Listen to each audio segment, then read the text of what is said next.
Hello students, स्वागत है आप सबका एक बार फिर से इस YouTube चैनल पर। और मैं हूं आपका नेमी सर।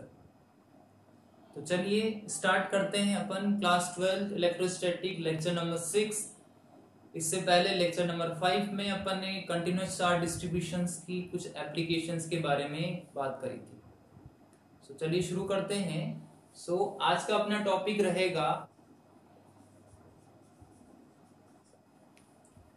इसके दो पोर्शन है। जब एक यूनिफॉर्म इलेक्ट्रिक फील्ड में रखा हुआ हो और सेकेंड जब नॉन यूनिफॉर्म इलेक्ट्रिक फील्ड में रखा हुआ हो। पहला अपन पढ़ेंगे। इलेक्ट्रिक डाइपोल जब यूनिफॉर्म इलेक्ट्रिक फील्ड में रखा जाता है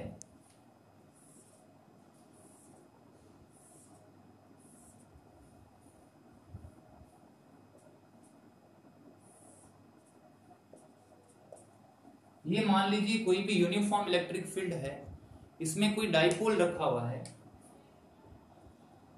यहां पर है प्लस क्यू डाइपोल का और इस जगह है माइनस क्यू। दोनों के बीच की डिस्टेंस जैसा कि आप जानते हैं 2a। अगर डायरेक्शन की बात करें तो direction of dipole movement is always from negative to positive charge. ये हो गया आपका p वेक्टर। इस तरफ है इलेक्ट्रिक फील्ड वेक्टर। ये सारे इलेक्ट्रिक फील्ड वेक्टर है। मान लिया कि dipole movement electric field vector से थीटा एंगल क्रिएट करता है। तो यहां पर सबसे पहले जब भी कोई डाइपोल यूनिफॉर्म इलेक्ट्रिक फील्ड में रखा रहता है तो उस पर कुछ फोर्स लगता है, क्योंकि जैसे आप देख पा रहे हैं ये प्लस क्यू चार्ज है। इस प्लस क्यू चार्ज पर फोर्स लगेगा उसी सेम डायरेक्शन में, क्योंकि force on a test charge is given as Q not E। जैसा कि आप इलेक्ट्रिक फील्ड में पढ़ चुके हैं, अगर Q नॉट की वैल्यू पॉजिटिव है तो जो फोर्स लगेगा वो इलेक्ट्रिक फील्ड की डायरेक्शन में ही लगेगा, और Q नॉट अगर नेगेटिव है तो इलेक्ट्रिक फील्ड के अपोजिट डायरेक्शन में फोर्स लगता है। तो this one is positive charge, तो यहाँ पे लगा फोर्स और इसकी वैल्यू हो गई QE। इस तरफ इस चार्ज से बात करें जो कि माइनस क्यू चार्ज है, इस पे भी फोर्स लगा इक्वल अमाउंट का, बट डायरेक्शन इसकी डिफरेंट है QE। QE दोनों का अमाउंट सेम है, डायरेक्शन दोनों की अपोजिट है। अब होता क्या है कि किसी भी लाइन पे, यहाँ पे डाइपोल एक्सिस हो गई, किसी भी डाइपोल एक्सिस पे अगर अलग अलग पॉइंट पर दो फोर्स लगते हैं, फॉर एग्जाम्पल इस पे मैंने दो अलग अलग पॉइंट्स पे फोर्स लगाए, एक फोर्स यहां पर लगाया इस तरफ, दूसरा फोर्स मेरी तरफ लगाया, तो ये रोटेट करना स्टार्ट कर देगा। बट यही दोनों फोर्स अगर एक ही पॉइंट पे लगाया जाए, एक इस तरफ और दूसरा उस तरफ, तो ये रोटेट करना स्टार्ट नहीं करेगा।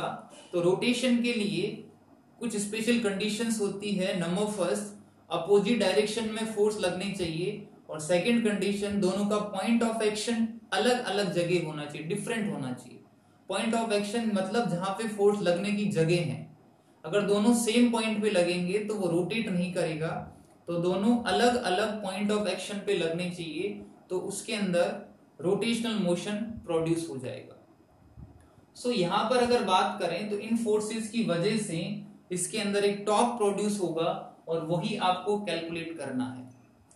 फर्स्ट ऑफ ऑल अगर बात करें इस कंडीशन में कि नेट फोर्स कितना होगा, net force on electric dipole will be equal to 0।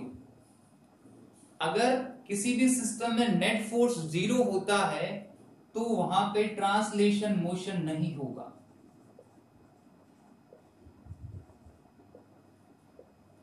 वहां पे ट्रांसलेशन मोशन नहीं होगा।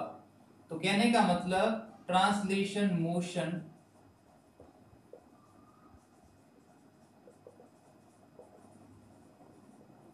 कोई भी ट्रांसलेशन या लीनियर मोशन वहां पर नहीं होगा। तो अब नेट फोर्स 0 हो गया, बट वहां पे टॉर्क प्रेजेंट होगा।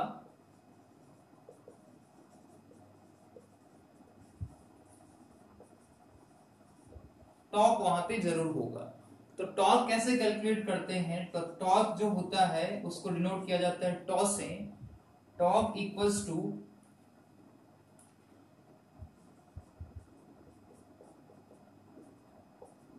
This one is known as perpendicular distance.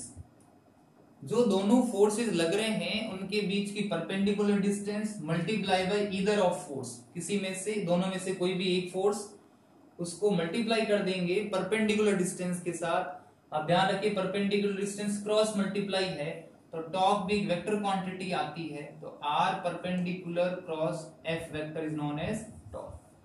तो सबसे पहले अपने को परपेंडिकुलर डिस्टेंस फाइंड आउट करनी है। इसी डायग्राम को अगर नीचे बनाया जाए तो ये यहां पर है प्लस क्यू, ये है माइनस क्यू, इस पॉइंट का नाम दे दिया ए, ये हुआ बी। अब ये जो दोनों फोर्सेज हैं इनके बीच की परपेंडिकुलर डिस्टेंस क्या होगी, तो ये फोर्स कुछ यूं लग रहा है, ये फोर्स कुछ यूं लग रहा है, तो ये इन दोनों के बीच की परपेंडिकुलर डिस्टेंस हो जाएगी। परपेंडिकुलर डिस्टेंस बिकम्स AC, सो R perpendicular becomes AC। AC कितना होगा, तो ये एंगल थीटा है, ये आपको पता है ये पूरी वैल्यू है कितनी 2a, so it becomes 2a sin theta. तो ये कितना हो जाएगा 2a sin थीटा। f की वैल्यू अपने को पता ही है कितनी है QE। इन दोनों की जब वैल्यू यहां पे पुट करेंगे so top becomes 2a sin theta into QE। सो ये कंप्लीट फॉर्मूला हो गया 2aq e sin theta and 2aq what, dipole moment, so formula of torque become pe sin theta। तो टॉर्क कितना लगेगा इस पे, वो होगा pe sin थीटा। अब यहां पर अगर sin थीटा आया है सो इसको अपने को वेक्टर फॉर्म में लिखना है, क्योंकि p भी एक वेक्टर क्वांटिटी, e भी एक वेक्टर क्वांटिटी। तो इस डायग्राम पे अगर आते हैं तो p की डायरेक्शन कुछ ऐसे है, p की डायरेक्शन कुछ यूं है। अगर यहां पर बात करें इस, ये कोई मान लीजिए ये डाइपोल है, इस पॉइंट पे उस तरफ फोर्स लगा, इस वाले पॉइंट पर इस तरफ, तो ये जो रोटेट करे, ये जो रोटेट करेगा उसकी डायरेक्शन ऑफ रोटेशन क्या होगी, तो जैसा कि आप देख पा रहे हैं इसकी डायरेक्शन ऑफ रोटेशन होगी क्लॉकवाइज। तो ये क्लॉकवाइज रोटेट करेगा। तो कहने का मतलब क्या है, क्लॉकवाइज रोटेट करने का मतलब P ऐसे है आपका, E कुछ यूं है, सो P से E की तरफ आएंगे तभी तो क्लॉकवाइज होगा। सो P क्रॉस E होना चाहिए, क्योंकि राइट हैंड स्क्रू रूल यही बोलता है कि जब एक वेक्टर से दूसरे वेक्टर की तरफ जाएंगे तो जो आपका थंब है वो किसकी डायरेक्शन बताता है, रिजल्टेंट वेक्टर की। जैसा कि आप वेक्टर में पढ़ते हैं, अगर कोई भी आपको डाउट होता है वेक्टर में तो मेरा इससे पहले का बेसिक मैथमेटिकल टूल का वीडियो देख सकते हैं, वेक्टर नाम से यूट्यूब पे जाके सर्च कीजिए। सो यहाँ पर P से E की तरफ आप जा सकते हैं, तो P से E की तरफ जब जाएंगे तो यही तो डायरेक्शन मिलेगी मेरे को clockwise. That's why the value of tau will be P cross E। तो वेक्टर फॉर्म में हो जाएगा P क्रॉस E, एंड वैसे टो होता है PE sin थीटा। सो ये होता है किसी भी डाइपोल में, किसी भी डाइपोल पर यूनिफॉर्म इलेक्ट्रिक फील्ड पे लगने वाला टॉर्क। अब यहाँ पे कोई भी वैल्यू आप पुट कर सकते हैं। लेट सपोज यहाँ पर थीटा हुआ 0 डिग्री। 0 डिग्री का मतलब when P vector and E vector, जब डाइपोल मूवमेंट, कहने का मतलब ये ऐसे हो और इलेक्ट्रिक फील्ड भी इधर ही हो, दोनों सेम डायरेक्शन में हो, कहने का मतलब पैरेलल हो एक दूसरे के, तो टॉर्क कितना लगेगा, तो इस केस में टॉर्क आएगा आपका 0। मान लीजिए डाइपोल मूवमेंट यहां पर 90 डिग्री हो E के साथ में, तो आंसर आएगा टो इक्वल्स टू P। सो कहने का मतलब यूनिफॉर्म इलेक्ट्रिक फील्ड में हमेशा डाइपोल पे लगने वाला नेट फोर्स 0 होता है, बट टॉर्क की कुछ ना कुछ वैल्यू होती है और वो होती है P sin थीटा। हमेशा टॉर्क जरूरी नहीं हो नॉन जीरो हो, वो जीरो हो भी सकता है, और वो स्पेशल कंडीशन होती है कौन सी, जब टॉर्क जो है, डाइपोल मूवमेंट जो है इलेक्ट्रिक फील्ड के पैरेलल हो। सो ये था इसका first portion in uniform electric field.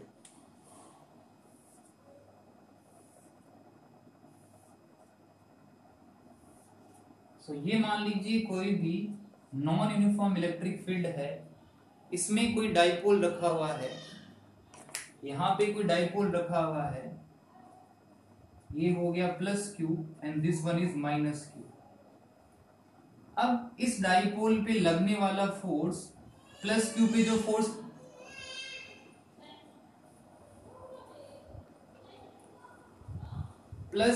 जो फोर्स लगेगा उसकी वैल्यू, उसकी डायरेक्शन कुछ इस तरफ होगी, और माइनस क्यू पर जो लगेगा उसकी डायरेक्शन कुछ इस तरफ होगी।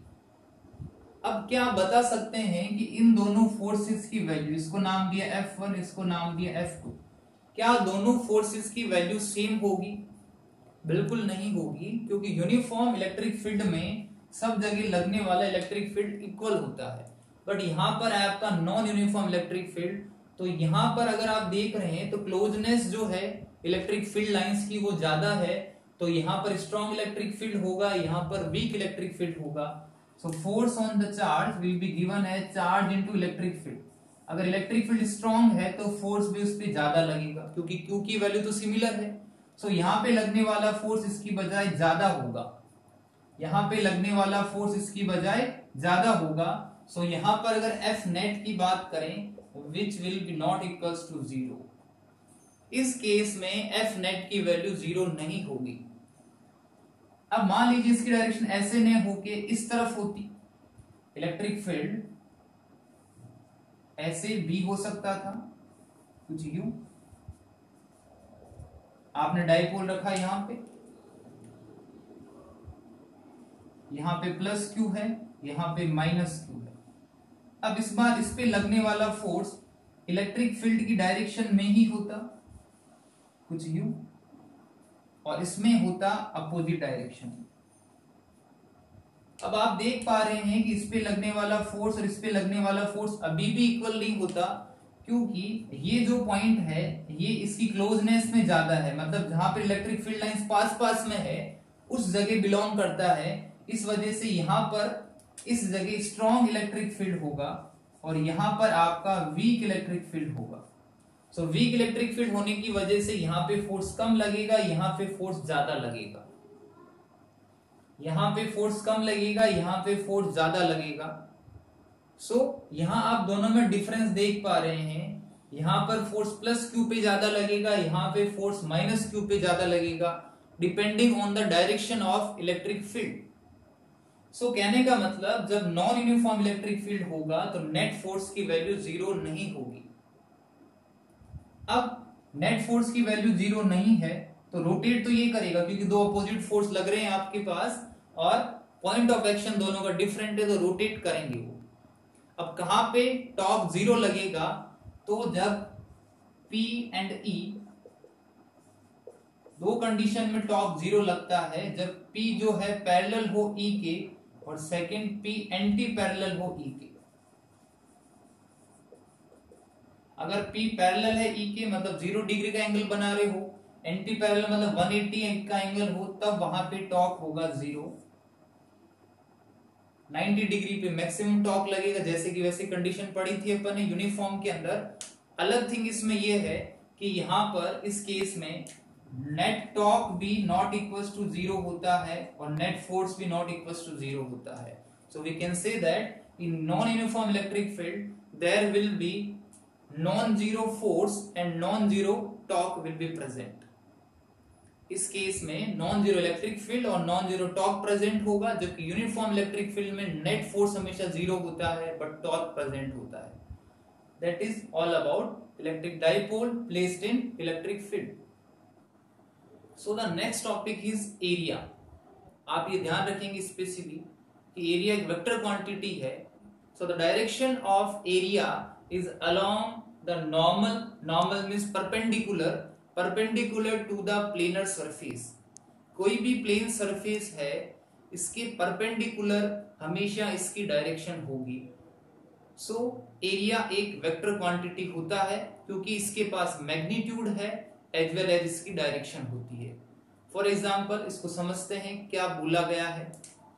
मान लीजिए ये कोई भी स्क्वायर लिया गया है, let's suppose this one is square, side आपको दे रखी है इसकी ए। अगर आपको बोला जाए कि magnitude of its area, so your answer will be a square. आपका आंसर क्या होगा? A square is the magnitude of area. ये इसका मैग्नीट्यूड हो गया। What about direction? So direction को अगर अपन देखें यहाँ पे, तो अपन इसको कंसिडर कर लिया, this one is x axis, ये होगी आपकी वाई एक्सिस, और इस तरफ होती है जेड एक्सिस। तो ये हुआ यहाँ पर x, ये हुआ y, तो इस प्लेन के परपेंडिकुलर, इस प्लेन की परपेंड, जैसे ये प्लेन है यहाँ पर, इसकी परपेंडिकुलर या तो ये डायरेक्शन हो सकती है, या इसके जस्ट पीछे की तरफ की डायरेक्शन हो सकती है, या तो ये डायरेक्शन या ये डायरेक्शन। तो ये जो प्लेनर सरफेस है, इसके 90 डिग्री इसकी डायरेक्शन होती है हमेशा। तो अब ये जो प्लेनर बॉडी है, डायरेक्शन में ये लूं या ये लूं, तो वो आप कोई सी भी डायरेक्शन अज्यूम कर सकते हैं।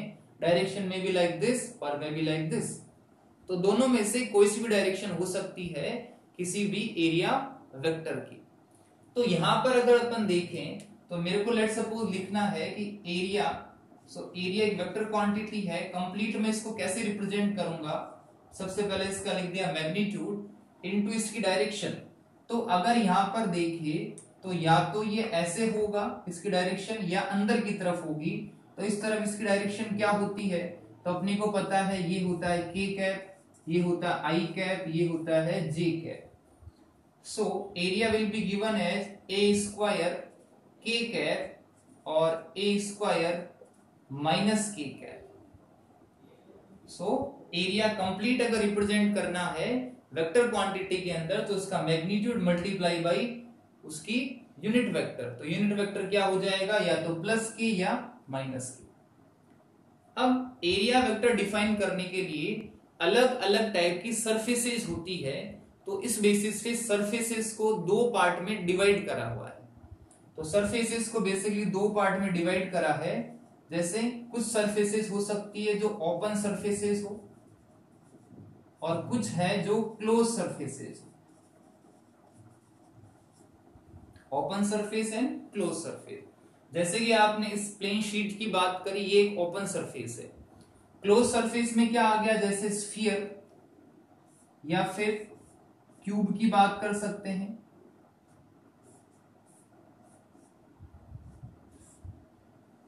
तो ये सब आते हैं क्लोज सरफेस के अंदर, स्फीयर या क्यूब। यहां पर अपन ले लिया कोई भी प्लेन शीट, ये सब ओपन सरफेस है। So for open surfaces area vector की डायरेक्शन, या फिर क्लोज सरफेस के लिए एरिया वेक्टर की डायरेक्शन हमेशा अलोंग द नॉर्मल ही होगी, उसके परपेंडिकुलर ही होगी। बट यहां पर अगर देखिए ओपन सरफेसेस में अपने पास चॉइस है कि आप उसके ऊपर वाली डायरेक्शन ले सकते हैं या नीचे वाली ले सकते हैं। अगर ऐसे बात करूं, सामने वाली ले सकते हैं, पीछे वाली ले सकते हैं। बट क्लोज के अंदर हमेशा फिक्स्ड होता है कि अगर कोई भी सरफेस क्लोज सरफेस है, तो एरिया वेक्टर की डायरेक्शन हमेशा आउटवर्ड नॉर्मल की तरफ होगी। It will be outward normal direction. Direction of area vector for close surface should be outward normal. एक परपेंडिकुलर होना चाहिए जिसकी डायरेक्शन हमेशा बाहर की तरफ हो। तो कहने का मतलब, अगर मैं यहां पर कंसिडर करूं कोई भी एक क्यूब, सो ये कोई क्यूब है, इसमें अपने को पता है 6 सरफेसेस होती है। इसमें अपने को पता है 6 सरफेसेस होती है। तो इस सरफेस के लिए एरिया वेक्टर कुछ ऐसे, इस सरफेस के लिए एरिया वेक्टर कुछ ऐसे, इसके लिए ऐसे, इसके लिए ऐसे। तो डिफरेंट डिफरेंट सरफेसेस के लिए एरिया वेक्टर की डायरेक्शन डिफरेंट होगी। बट इस प्लेन शीट की बात करें, तो मान लिया कि आपने एरिया वेक्टर इधर माना है, तो इसके हर पॉइंट पर एरिया वेक्टर इधर ही होगा। लेट्स सपोज आपने ये डायरेक्शन कंसिडर नहीं करके ये वाली डायरेक्शन कंसिडर करी है, तो इसके हर पॉइंट पर इधर वाली डायरेक्शन होगी। बट आप हमेशा ध्यान रखिए, जब कभी भी ओपन सरफेस पे एरिया वेक्टर लेना हो आपको, तो कोई भी डायरेक्शन अज्यूम कर लीजिए कि मेरे को ये डायरेक्शन लेनी है, और उस कंप्लीट प्रॉब्लम के लिए वो डायरेक्शन जो है एरिया वेक्टर की वो सेम रहेगी। अगर आपने स्टार्टिंग में इसको कंसिडर किया है, तो पूरी कंप्लीट प्रॉब्लम के लिए ये डायरेक्शन पॉजिटिव डायरेक्शन मानी जाएगी। अगर उसी के लिए आपने ये डायरेक्शन ली है, तो इसको आप पॉजिटिव मानिए। तो एक बार आप कंफर्म करेंगे ओपन सरफेसेस में कि डायरेक्शन कौन सी लेनी है एरिया वेक्टर की, तो कंप्लीट प्रॉब्लम के लिए वही डायरेक्शन कंटिन्यू रहेगी। And for close surface the direction of area vector is always outward normal. So for plane surfaces,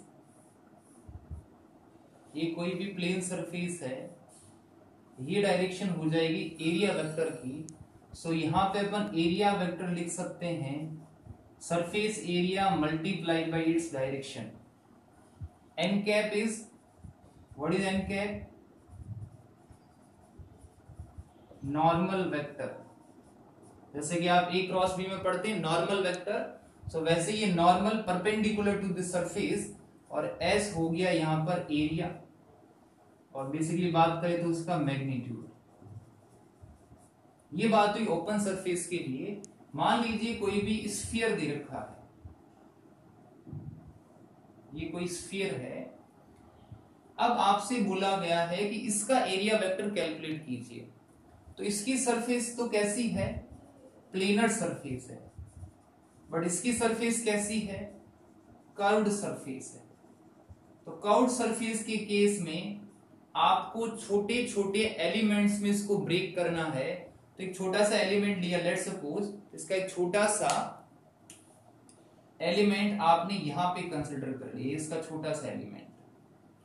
तो छोटा सा एलिमेंट है, इसका सरफेस एरिया हो गया ds. अब ये अगर इसका छोटा सा एलिमेंट लिया है, तो ये जो एलिमेंट है किसकी तरह वर्क करेगा? एज ए प्लेन सरफेस की तरह वर्क करेगा. क्योंकि क्या होता है कि जैसे कोई भी आपने सरफेस ली है जो कर्व्ड सरफेस है, तो उसका कर्वेचर, जो उसका घुमाव होता है, वो बहुत ज्यादा होता है. जैसे जैसे उसके छोटे छोटे पार्ट्स आप करते जाएंगे तो उसका कर्वेचर कम होता जाएगा और वो बिहेव करने लग जाएगा as a plane surface. So इसका छोटा सा पार्ट अपन ने कंसिडर किया, या जिसको बोल सकते हैं एरिया एलिमेंट कंसिडर किया, तो ये प्लेन की तरह वर्क करेगा और प्लेन पर 90 डिग्री कुछ यूं. तो ये हो गया यहां पर एरिया वेक्टर. सो इसको मैं लिख सकता हूं ds vector equals to surface area multiply by normal vector. So इसका एरिया कितना हो गया? एरिया वेक्टर कितना हो गया? इसका surface area multiply by its direction, और वो डायरेक्शन हमेशा इस सरफेस के परपेंडिकुलर होगी. दूसरे वे से मान लीजिए आपको यहां पर एरिया वेक्टर निकालना हो, तो सबसे पहले यहां पर आप टेंजेंट ड्रॉ कर दीजिए.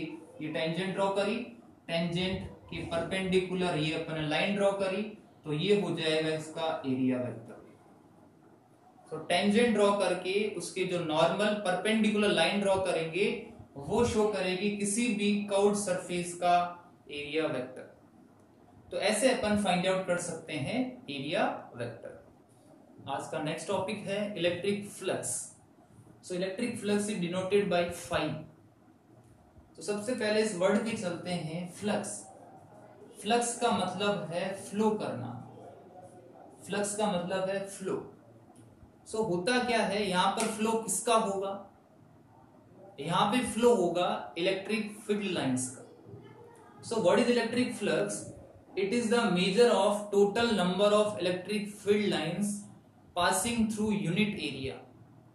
कहने का मतलब ये है कि मान लीजिए यहां पे कोई पॉजिटिव चार्ज रखा हुआ है plus q, and as we know that इसकी इलेक्ट्रिक फील्ड लाइंस हमेशा रेडियली आउटवर्ड डायरेक्शन में होती है. सो ये होगी इसकी इलेक्ट्रिक फील्ड लाइंस. यहां पर अपन ने कोई भी पर्टिकुलर सरफेस एरिया रखा. अब यहां पर रोल आता है एरिया वेक्टर का. कोई पर्टिकुलर सरफेस एरिया रखा, लेट सपोज ये सरफेस एरिया है S. तो ये सरफेस एरिया हो गया यहां पर S, और ये हो गया इलेक्ट्रिक फील्ड. सो इस पर्टिकुलर एरिया से कितने इलेक्ट्रिक फील्ड लाइंस पास कर रही है, उनके मेजरमेंट को शो करता है इलेक्ट्रिक फ्लक्स. अगर इस एरिया से निकलने वाली इलेक्ट्रिक फील्ड लाइंस ज्यादा है, तो इसका मतलब वहां पे इलेक्ट्रिक फ्लक्स ज्यादा है, वहां पे फ्लो ज्यादा है. और इससे निकलने वाली इलेक्ट्रिक फील्ड लाइंस का नंबर अगर कम है, तो वहां पर इलेक्ट्रिक फ्लक्स कम होगा. So basically it is the measurement of total field line passing through area. अब वो एरिया रखा हुआ कहां होना चाहिए? वो वहीं पे रखा होना चाहिए उस इलेक्ट्रिक फील्ड के अंदर. सो ये हुआ प्लस चार्ज, इसकी वजह से ये सरफेस एरिया से ऐसे इलेक्ट्रिक फील्ड लाइंस निकल रही है. मान लीजिए आपने दूसरा चार्ज लिया, लेट सपोज कोई भी चार्ज है यहाँ पे, I think I said 3Q, तो 3Q चार्ज है, इसकी फील्ड लाइंस की अगर बात करें तो इसकी फील्ड लाइंस Q के कंपैरिजन में 3 टाइम्स होगी। अब यहाँ पर जब सरफेस एरिया मैंने रखा तो सरफेस एरिया कुछ ऐसा रखा, और ये सरफेस एरिया रखने के बाद आपने ऑब्जर्व किया कि इस सरफेस एरिया से निकलने वाली फील्ड लाइंस ज्यादा है, तो यहाँ पे फ्लक्स जो होगा वो मैक्सिमम होगा और यहाँ फ्लक्स जो होगा वो मिनिमम होगा। अगर इन दोनों केसेस की बात करें तो यहाँ फ्लक्स मैक्सिमम, यहाँ फ्लक्स मिनिमम। ये तो एक क्वांटिटेटिव स्टडी होगी दोनों की। अब बात करते हैं मैथमेटिकल फॉर्म में कि फ्लक्स कैसे कैलकुलेट किया जाता है। तो मान लीजिए किसी प्लेस पर, किसी जगह इलेक्ट्रिक फील्ड इस डायरेक्शन में है, कुछ यूं, यहां पर कोई भी एक प्लेन सरफेस रखी हुई है। So this is the direction of electric field. इस प्लेन सरफेस की, अगर अपन इस प्लेन सरफेस के एरिया वेक्टर की बात करें, ये प्लेन सरफेस है यहां पर, इसके एरिया वेक्टर की बात करें तो अपने को पता है area vector is always perpendicular to the plane surface. So इसका एरिया वेक्टर कुछ इधर आया। सो ये इलेक्ट्रिक फील्ड, ये एरिया वेक्टर। सो यहां पर फ्लक्स डिफाइन किया जाता है इन दोनों के प्रोडक्ट के through, electric field multiply by surface area. But ये जो मल्टीप्लिकेशन होता है ये हमेशा होता है डॉट प्रोडक्ट। कौन सा प्रोडक्ट होगा? Dot product. सो यहां पर जो फ्लक्स आपको दिख रहा है, this is the dot product of area vector and electric field vector. अब अपन ने ये पढ़ रखा है कि कहीं पे भी अगर डॉट आता है तो उसको अपन सॉल्व करते हैं cos थीटा से। सो यहां पर हुआ E S cos theta, where is the electric field, S is the surface area जिसके through electric field lines pass कर रही है, वो सरफेस एरिया, एंड थीटा। अब थीटा क्या है यहाँ पे? थीटा हुआ इलेक्ट्रिक फील्ड और एरिया वेक्टर के बीच का angle. Theta is the angle between electric field and area vector. यहां पे अगर आप देखें इस पर्टिकुलर केस में E एंड S के बीच में कितना एंगल है, तो यहां पर थीटा होगा आपका 0 डिग्री। सो थीटा यहां पर 0 डिग्री, तो यहां पर फ्लक्स कितना हो जाएगा? फ्लक्स की वैल्यू आ गई ES। तो फ्लक्स की वैल्यू आई यहां पर ES। इस डायग्राम को देख के आप और भी अनुमान लगा सकते हैं कि फ्लक्स की वैल्यू 0 कब होगी। तो 0 कब होगी? ये जो प्लेन सरफेस अभी आपको यू रखी हुई दिख रही है, इस सरफेस को अगर मैं यू रख दूं, इलेक्ट्रिक फील्ड इसी डायरेक्शन में चल रहा है, this is the direction of electric field. इस बार सरफेस को मैंने कुछ यू रखा, तो इस सरफेस के लिए एरिया वेक्टर किधर होगा? इस सरफेस के लिए एरिया वेक्टर किधर हो गया? ऊपर की तरफ। तो एरिया वेक्टर ऊपर हुआ, इलेक्ट्रिक फील्ड वेक्टर ऐसे, तो दोनों के बीच में कितने डिग्री का एंगल बना? इट बिकम्स 90 डिग्री, और cos 90 होता है 0। तो जब सरफेस को टिल्ट करके घुमाकर अगर मैं बिल्कुल पैरेलल कर दूं इलेक्ट्रिक फील्ड के, the plane of this particular surface is parallel to electric field. इसका जो प्लेन है इलेक्ट्रिक फील्ड के पैरेलल हो जाएगा, बट जो इसका एरिया वेक्टर होगा वो 90 डिग्री होगा इलेक्ट्रिक फील्ड के। तो कुछ ऐसा केस बनेगा, ये हो गया E वेक्टर, ये हुआ आपका S वेक्टर, दोनों के बीच में 90 डिग्री का एंगल है, it means flux will B 0। और आप इसको इस वे से भी समझ सकते हैं, अगर इलेक्ट्रिक फील्ड लाइंस ऐसे जा रही है, इस पूरी की सरफेस को मैं अगर ऐसे लेटा दूं मतलब इलेक्ट्रिक फील्ड के पैरेलल रख दूं उसका प्लेन, तो आप खुद सोचिए कि इससे निकलने वाली इलेक्ट्रिक फील्ड लाइंस तो एक भी नहीं होगी, क्योंकि इलेक्ट्रिक फील्ड लाइंस इस प्लेन में से क्रॉस ही नहीं करेगी, इसमें से पास ही नहीं करेगी, और जब तक पास नहीं करेगी तब तक आप नहीं बोल सकते कि वहां पे फ्लक्स जनरेट होगा। तो फ्लक्स हमेशा तब जनरेट होता है जब वहां पे रखा हुआ सरफेस, जब वहां पे रखी हुई सरफेस में से इलेक्ट्रिक फील्ड लाइंस पास करे। अगर एक भी फील्ड लाइन पास नहीं करी तो फ्लक्स वहां पे होगा 0। अब मान लीजिए कि कोई भी क्लोज सरफेस है, यहां पे ये कोई क्लोज सरफेस है, ये सरफेस एक नॉन यूनिफॉर्म इलेक्ट्रिक फील्ड में रखी गई है। सो यहां पे नॉन यूनिफॉर्म इलेक्ट्रिक फील्ड है, तो मान लेते हैं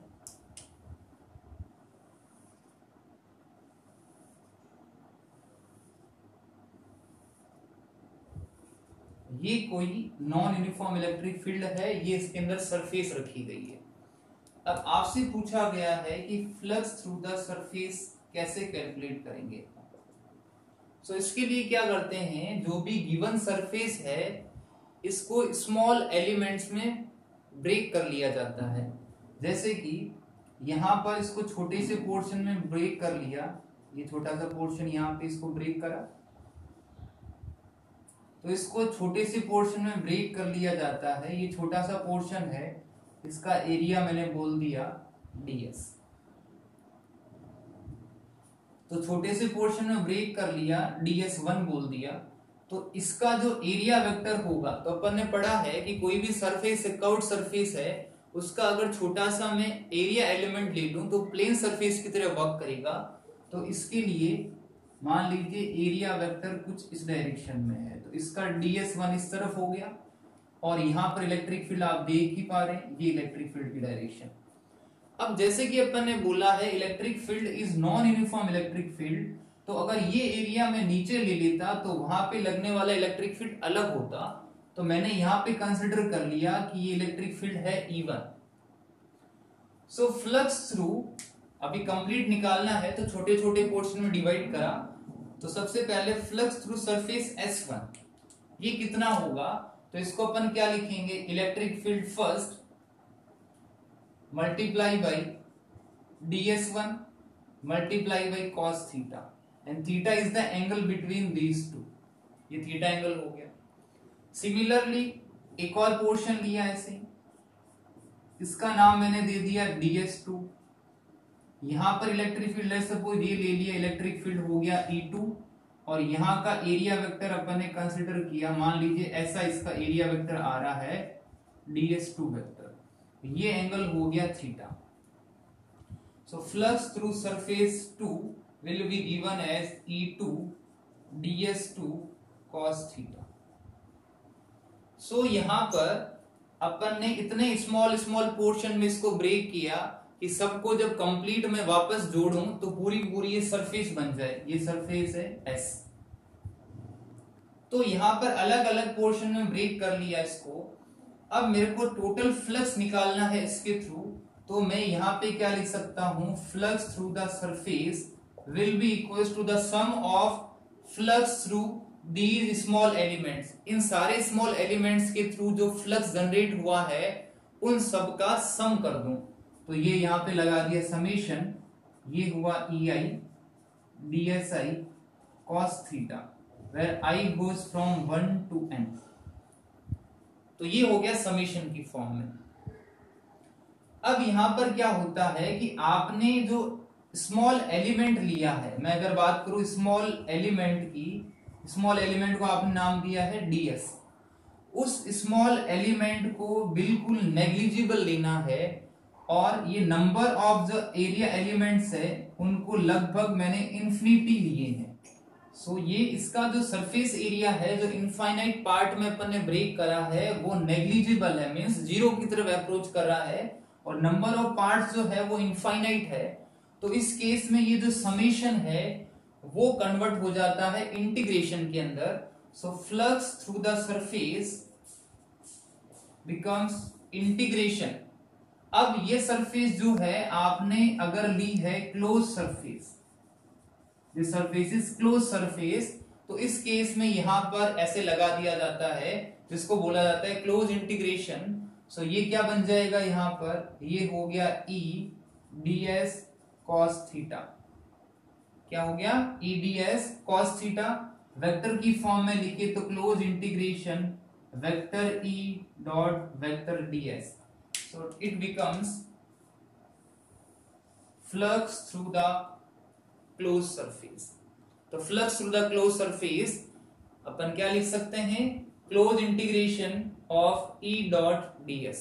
कहने का मतलब है इलेक्ट्रिक फील्ड वेक्टर का सरफेस के अलोंग अपन इंटीग्रेशन अगर कर दें तो वो वैल्यू देगा फ्लक्स थ्रू दिस सरफेस।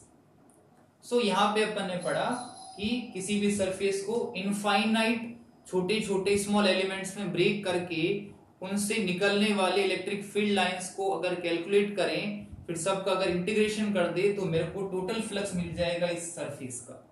अपन अब तक पढ़ लिया flux can be represented as E vector dot S vector और close integration of E dot ds। Flux सबसे पहले अगर बात करें, अब ये स्केलर क्वांटिटी है क्योंकि डॉट प्रोडक्ट का आंसर हमेशा स्केलर क्वांटिटी आता है। ऐसा यूनिट ऑफ इलेक्ट्रिक फील्ड की ऐसा यूनिट होती है न्यूटन पर कूलम और सरफेस एरिया की होगी मीटर स्क्वायर। तो इसकी ऐसा यूनिट आती है newton metre square upon coulomb. अब किसी भी सरफेस से निकलने वाले अगर मेरे को टोटल फ्लक्स की बात करनी हो, लेट्स सपोज टोटल फ्लक्स, तो टोटल फ्लक्स जो होता है हमेशा ये होता है फ्लक्स जो कि एंटर कर रहा है प्लस फ्लक्स जो लीव कर रहा है। फ्लक्स जो एंटर कर रहा है प्लस फ्लक्स जो लीव कर रहा है। मैथमेटिकल फॉर्म में बात करें तो जो फ्लक्स एंटर कर रहा है, अगर मैं बात करूं एंटरिंग फ्लक्स की, so entering flux will be taken as negative and leaving flux जो सरफेस को छोड़ के जा रहा है, जो सरफेस से बाहर जा रहा है, उस फ्लक्स को हमेशा लेंगे पॉजिटिव। फॉर एग्जाम्पल यहां पर कोई भी सरफेस है, यहां पे कोई भी सरफेस है, आपको ये बोला गया है कि यहां से कुछ इलेक्ट्रिक फील्ड लाइंस अंदर आ रही है और कुछ इलेक्ट्रिक फील्ड लाइंस बाहर जा रही है। अंदर जो आ रही है इनकी वजह से कुछ फ्लक्स दे दिया, let's suppose 400 newton metre square upon coulomb, और इसकी वजह से फ्लक्स दे दिया आपको 200 newton metre square upon coulomb. आपको निकालना है टोटल फ्लक्स। तो सिंपल सी बात है, टोटल के लिए जितना इनकमिंग है और जितना आउटगोइंग है दोनों को प्लस करना है, बट साइन के साथ। अगर आपने इनकमिंग को पॉजिटिव माना है तो ये आउटगोइंग नेगेटिव होगा। अब इनकमिंग को एंटरिंग को यहां पर नेगेटिव माना गया है क्योंकि होता क्या कि नेगेटिव चार्ज जो है उसमें इलेक्ट्रिक फील्ड लाइंस हमेशा रेडियली इनवर्ड होती है। तो रेडियली इनवर्ड है, इस वजह से एंटरिंग चार्ज को हमेशा नेगेटिव बोला गया, एंटरिंग फील्ड लाइंस को। सो ये फ्लक्स हो गया यहाँ पे नेगेटिव, ये फ्लक्स हुआ यहाँ पे पॉजिटिव। सो ये फ्लक्स नेगेटिव, ये पॉजिटिव ऐड करेंगे तो आएगा -200। अब ये नेगेटिव साइन ये शो कर रहा है कि जो नेट फ्लक्स होगा वो हमेशा अंदर की तरफ होगा, और कितना होगा -200 newton metre square upon coulomb. Negative sign shows that कि नेट फ्लक्स होगा वो अंदर की तरफ होगा। तो इस वे से अपन टोटल फ्लक्स कैलकुलेट कर सकते हैं।